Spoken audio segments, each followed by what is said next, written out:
Breaking news from the White House today. The date is December 24th, 1979. The Soviet Union and the People's Democratic Republican Party, who signed the Friendship Treaty in 1978, are finally fulfilling their goals of controlling Afghanistan by sending almost 10,000 men and hundreds of transport aircrafts into the country.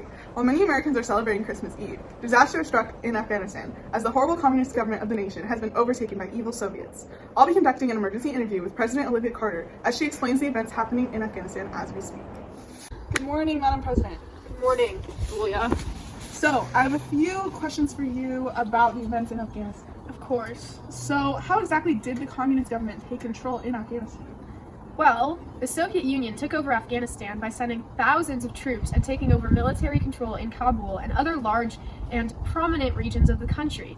However, while the People's Democratic Republican Party does have control over the country, the Mujahideen, an anti-communist rebel group, is rising considerably to fight off the oppressive government of the country. I see. So what is the U.S. planning on doing to fend off the Soviet Union? Well, the U.S.'s plan is to overthrow the Soviet Union and to assist the Mujahideen and provide and help and assist to gain military power. Also, we're providing them with funds and advanced military technology to other rebel groups in order to feed off communism. Okay. All right. Are there any other countries involved? Yes. So Pakistan is supportive of the anti-communist efforts of the Mujahideen, and Middle Eastern countries are assisting rebels by allowing refugees to enter their territory to escape warfare in urban Afghan areas. India is also involved in the conflict by supporting the communist regime in Afghanistan. India and Pakistan's involvement in the conflict is extremely important because of their geography. Control of both India and Pakistan by either the Soviet Union or our country would give access to trade routes and energy pipelines of Central Asia, an area that would provide immense economic benefits. Okay. Why are we intervening in the country's conflicts when we could stay out of it and just let Afghanistan stay conflicts? Well, the U.S. completely and totally condemns the spread of communism. Communism threatens both our ideological values and economic success as a world power. We value the lives of our American citizens as well as Afghan lives, and control and the Afghanistan citizens who are suffering under the oppressive control of the Soviet Union. Also, control and support of Afghanistan, Pakistan, and India will provide great economic success to our country. The three countries have very fortunate geographical positions in Central Asia, and all have mineral deposits that would help our country immensely. Okay. Are you worried that this conflict might lead to devastating impacts on the U.S. and the world? Well, I don't think it will, because the U.S. is way better and more powerful than the Soviet Union, so we'll be fine and we'll still get rich. Okay. All right. Thank you, Madam President, and thank you to the people of the U.S. for tuning into this very important story this morning. Back to you, Catherine. Thanks, Julia. Now on to the next story. As we're approaching into the 80s, are bell-bottoms still cute? Push A. Yeah. Push an AP podcast. I'm Alex Garnier, and on today's podcast, we are reflecting on the events that occurred in Afghanistan during the Cold War. Let's give a warm welcome to our guest, Jen Major. Hey Alex, it's great to be here today. I think it's a really great topic to talk about and how the takeover of Afghanistan is still relevant today. Wow, so excited to talk about it. A reminder to all listeners that we are going to discuss the effects. If you would like to learn more about the issue, make sure to listen to our previous episode on the Pushin' AP podcast.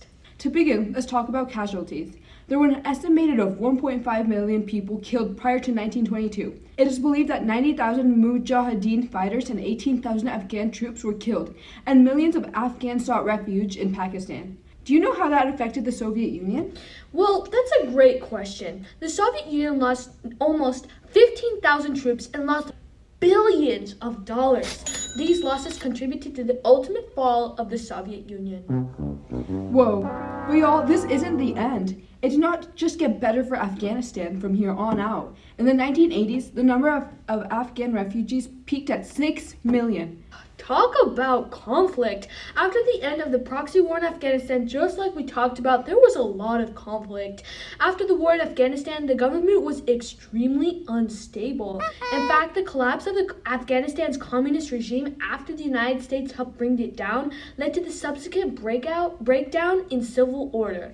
After the new government failed to establish civil order outside of Kabul, the Taliban emerged. After the Taliban comes into power, the United States gets involved again. After the September 11th attacks, the U.S. invaded Afghanistan to avenge al-Qaeda orchestrated attacks. They went into Afghanistan with the primary aim to hunt down Osama bin Laden and punish the Taliban for providing a safe haven to al-Qaeda leaders. Yes, that is true. The war created a breeding ground for terrorism and the rise of bin Laden. In that conflict, more lives were lost in terrible conditions. 176,000 people in Afghanistan, not to mention cities were bombed to oblivion. Furthermore, the Afghanistan wars have contributed to significant economic setbacks in the United States. Overall, a bad situation. So let's get down to the question we all want an answer from. Was it the right decision to get involved? I personally do not think it was the best decision to intervene. Although the United States had good intentions, which were to prevent the spread of communism and resist the Soviet occupation, there were many downsides. There were way too many deaths, which is never justified. In my opinion, the war might have been there to prevent communism in Afghanistan. In the end, communism was brought down for economic reasons. Many more lives were lost in civil war and political unrest as a result of U.S. intervention. Economic reasons do not and should not outweigh a toll on lives. In this event, we let our personal beliefs and wallets control the fate of millions. Well, that just wraps up our topic today. Thanks all for listening. See you next week On the Pushin' AP podcast.